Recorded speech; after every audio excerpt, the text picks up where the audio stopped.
दोस्तों मैं पढ़ रहा था लूसेंट जनरल साइंस, तो मुझे एक बड़ी अच्छी लाइन मिली जो कि फिजिक्स के बारे में या जो साइंस है उसके बारे में बहुत अच्छे से एक्सप्लेन करती है और यही सारा जो डाउट है वो क्लियर हो जाता है। तो यहाँ लिखा हुआ है the word science originates from the Latin word scientia, जिसका मतलब होता है जानना। द संस्कृत का मतलब शब्द होता है इसके लिए विज्ञान और अरेबिक वर्ड इसके लिए है इल्म।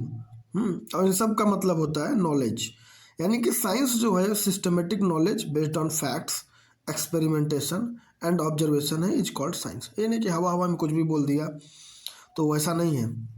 और यहाँ पर सबसे उससे भी बड़ी जो लाइन बात मिलती है यहाँ मिलती है, science is ever dynamic, there is no final theory in science. तो साइंस जो है वो रिलीजियस टेक्स्ट के जैसा एक फिक्स्ड नहीं है कि यही जो लिखा हुआ है वही है। साइंस क्या है? एवर डायनेमिक है। साइंस आपका बदलता रहेगा। There is no final theory in science and no unquestionable authority among the scientist. कि साइंस में कोई फाइनल थ्योरी नहीं है। जैसे आइंस्टाइन न्यूटन का आया थ्योरी, लॉज ऑफ मोशन वगैरह जो भी है ये सब दिया न्यूटन ने, ग्रेविटी के बारे में बताया, उसको और क्लियर किया किसने? आइंस्टाइन ने और क्लियर किया उसको, और अच्छे समझाया कि जो ग्रेविटी है वो एक फोर्स नहीं है, कुछ और है।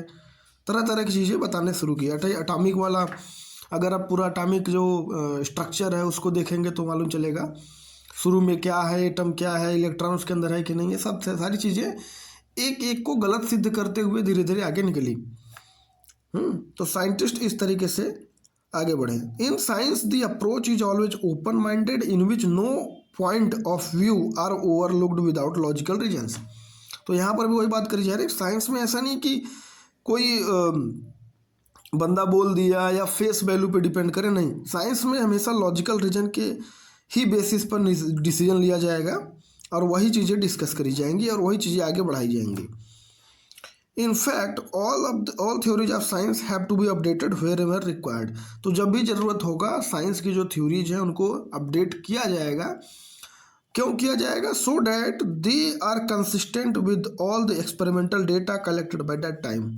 तो उस टाइम पर यानी जो उस टाइम लाइन है उसके अकॉर्डिंग जो भी डेटा एक्सपेरिमेंटल है, अगर उसके साथ आपकी थ्योरी कंसिस्टेंट नहीं है तो फिर तो गड़बड़ है, उसको और अपडेट करने की जरूरत है।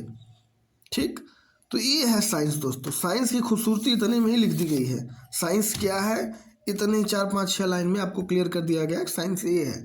साइंस ऐसा नहीं है कि वो फिक्स्ड है, उसको बदल नहीं सकते हो। साइंस कैन बी चेंज और साइंस की खूबसूरती ही चेंजिंग में है।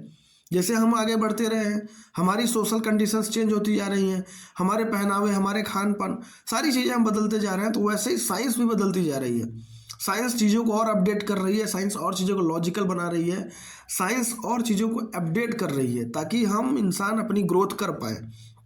हमको कल को मून पे जाना है, हमको कल को एआई बनाना है, हमको कल को बहुत सारी चीज़ें करनी है जिनकी आंसर अभी हमारे पास नहीं है, वो भी खोजना है।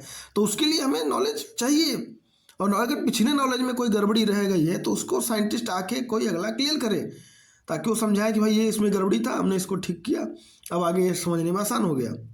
ये है। और लेकिन जो धर्म है, रिलीजन है, इसके साथ यही समस्या है कि वो एक पुरानी किताब लेकर बैठ गई है।